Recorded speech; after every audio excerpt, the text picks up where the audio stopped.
dadaalla adag ayaa soconaya gobolka bariga dhexe dowladaha qaarna waxay sameynayaan tillaabooyin aan horey u qaadi jirin markay halkan oo kala taagan tahay diblomaasiyadda waxaa baxaya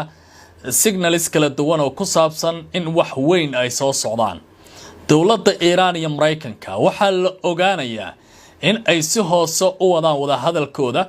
kaalin ay ku leeyihiin wadamada Ruushka iyo Shiinaha muxuu yahay damaanad qaadka Mareykanka uu bixiyay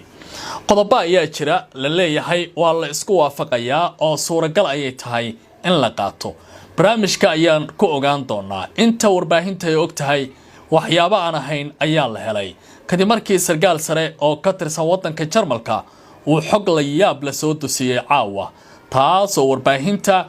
ka faaloonaysa gobolka bariga dhexe ay si weyn u faaqidayaan waan kula wadaagi doonaa inta aan wada joogno waxaan sidoo kale eegi doonaa warbixin ashqaraar leh uu qoray la taliyay hore ee amniga qaranka wadanka Pakistan waxa uu leeyahay dalkaygu waxa uu gaaray taariikhan waligii qorin isla markaana ay adag tahay dawlad sida Pakistan oo kala ah in ay si fudud taariikhdaasi u qorto maxay tahay warbixinta goordhow ay baahisay Al Jazeera ee la yaab ka noqotay ee uu ninkaasi qoray barnaamijka ayaad ku eegi doontaan ama aan ku faaqidi doonaa khiyaarta in la socotay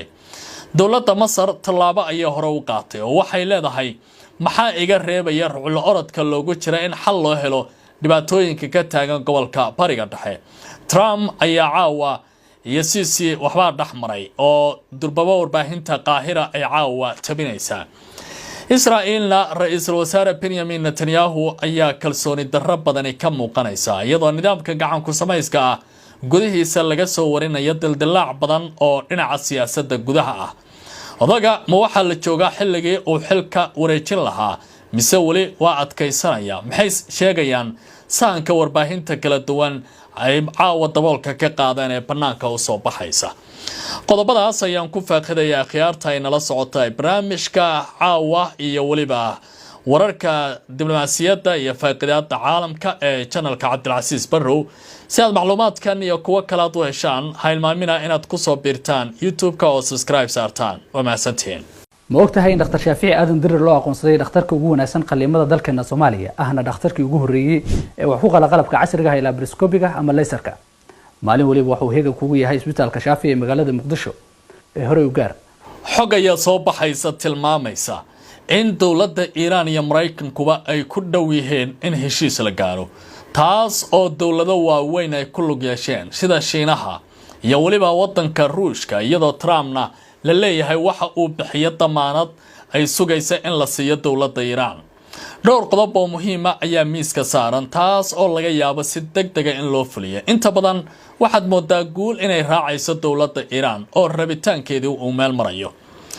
aan eego warbixin uu goordhow daabacay wargeyska Ra'yul Yawm oo sheekadan banaanka keenaya waxa uu leeyahay waxa soo baxaya in wada hadallo qarsoodi ah oo u dhaxeeya Iiraan iyo Mareykanka ay ka gudbeen marxaladda colaadda tooska ah isla markaana ay u wareegayaan waxa lagu tilmaamay heshiisyo waaweyn oo dib loogu habeyn doono hanaanka awoodeed ee gobolka sida lagu sheegay warbixinta wada hadallada aan rasmiga ahayn ayaa si weyn uga socda hooska gunta hoose ee wada xaajoodka iyadoo Pakistan door muhiim ah ay ka ciyaarayso fududeynta xiriirka halka dalalka sida Shiinaha, Ruushka, Jarmalka, Turkiga iyo Oman ay si firfircoon u sameynayaan jihada wada hadalladan ay aadi doonaan taas oo ka dhigan in wax weyn ay isbedeleen maalmihii la soo dhaafay waxa la tilmaamayaa in dalka cadaadis saaran darteed ay hadda muuqanayaan labada dhinac inay isku soo dhawaanayaan isla markaana la gaarayo qodobo cusub oo miiska saaran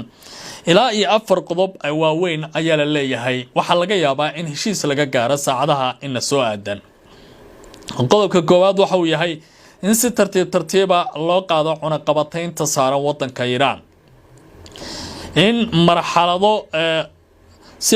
ah loo sii daaya baa leeyahay hantida Iiraan uga xayiran caalamka taas oo Trump leeyahay haddii ay nabadda qaadanayaan maxaa diidaya Washington tallaabadaasi inay samayso in Mareykanka uu bixiyo damaanad qoran oo ka dhan ah weerarka mustaqbalka lagu qaadi karay dowladda Iiraan in meesha laga saarayo haddii nidaamka gacan ku samayska ah uu ku soo adyadoodo gudaha wadanka Iiraan ay noqon karayso mid Mareykanka uu sameeyay iyo in heshiiska laga diiwaan geliyo hay-ado waaweyn oo caalami ah dalalkana ay goobjoog ka noqdaan. sidoo kale Iran ayaa la sheegay in ay diyaar u tahay in laga wada hadlo nidaam lagu maareynayo marinka Hormuz si loo yareeyo baa la yiri siyaasadda dhaqaale ee gobolka. isbeddello waaweyn ayaa laga filayaa mowqifka Mareykanka ee gobolka Bariga Dhexe in ay ka soo baxaan. warbixintu waxay sheegaysaa in Mareykanka uu si tartiib u yareynayo mowqifkiisii hore ee ku aadan burburinta barnaamijka nuclearka Iran, isagoo hadda diiradda saaraya xakameynta iyo hubinta in uu ahaado mid rayada oo kaliya. marka qodobadaasi la isku eego waxay u muuqataa dowladda Iran dagaalkii 40 maalin in ay ka gaartay gool ballaaran, isla markaana ay haysanayso uraniumkeeda, isla markaana la fasaxi doono hantida ay caalamka ay ka haysato ama caalamka uga xayiran, iyo waliba in cunaqabataynta saaran dalka Iran si tartiiba loo fulinayo. waxaa arintan door weyn ka yeeshay dowladda Shiinaha oo ka faa'iideysatay baa la leeyahay isbedelada ka taagan gobolkaasi. warkan ayaa laga helay diblomaasi Jarmal oo kamid ah dadka xogogaalka, waxa uu sheegay in wada hadallada aanay ahayn kaliya xabad joojin balse uu yahay dib u qaabaynta awood goboleedka Bariga Dhexe. sida lagu sheegay Shiinaha ayaa si weyn uga faa'iideysanaya xaaladan, isagoo horay u helay baa la yiri xog istiraatiiji ah oo ku saabsan dagaalka iyo tiknoolajiyadda military ee Mareykanka, gaar ahaan isticmaalka diyaaradaha aan duuliyaha lahayn iyo sirdoonka casriga, iyadoo aan wax khatar ama dagaal toos ah labada dhinacba aysan gelin. marka la eego arintan waxay u egtahay dowladda Iran durbaba inay ku naaloonayso faa'iidooyin kale oo weyn. intaas oo kaliya maaha dowladaha ruuxla orodka ku jira waxaa kamid ah wadanka Masar oo markan raadinaya inay door wax ku oolaa oo muhiim ah ay ku yeeshaan wada xaajoodkan. dowladda Masar ayaa qaaday baa leeyahay dadaalo diblomaasiyadeed oo cusub oo lagu doonayo in lagu dajiyo xiisadda sii kordhaysa ee u dhaxaysa Mareykanka iyo Iran, iyadoo ku baaqday in si buuxda loo ilaaliyo wadada wada hadalka si looga hortago baa la yiri fiditaanka colaadda gobolka inay sii ballaarto. wasaaradda amuraha dibadda ee Masar ayaa sheegtay in wasiirka amuraha dibadda Dr. Badri Abdulcaadi uu wada hadallo telefoon oo gaar ah la yeeshay dhigiisa Iran baa la yiri Abbas Araghchi iyo ra'iisul wasaaraha wadanka Qatar Sheikh Mohammed bin Abdulrahman Al Thani. dadaalada ayaa sidoo kale waxaa kamid ahayd dowladdaasi Masar in ay wada xaajoodyo toos ah la gasho Mareykanka, isla markaana Trump laga dhaadhiciyo bal in uu yareeyo dhibaatooyinka iyo meel ku dhaga, taas oo loo maleynayo dabacsanaan hoose in ay keentay. dadaalada lagu yareynayo xiisadda ayaa lagu sheegay sidii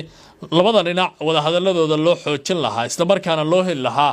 baaq dhammaystiran oo ku saabsan colaadan in xalkama dambaysa loo helo. haddii aan eego isla wararka ka imaanaya Pakistan, la taliyay hore ee dalka amniga dalka Pakistan ayaa qoraal u daabacay waxa uu noqday mid xiiso leh oo kor u qaaday qiyamka Pakistan ee diblomaasiyadda iyo saaxadda wada hadalsiinta caalamka. ninkan oo lagu magacaabo Naeem Khalid Lodi ayaa waxa uu yiri Pakistan haddii xitaa wada hadalladu ay fashilmaan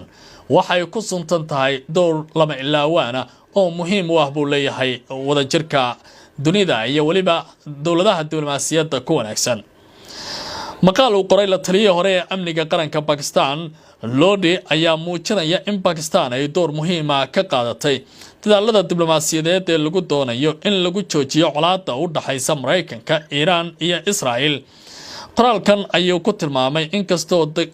dagaalku uu ku koobnaa dhinacyo kala duwan oo awood leh, isla markaana uu saameyn ku yeeshay buu yiri dalal badan oo gobolka, haddana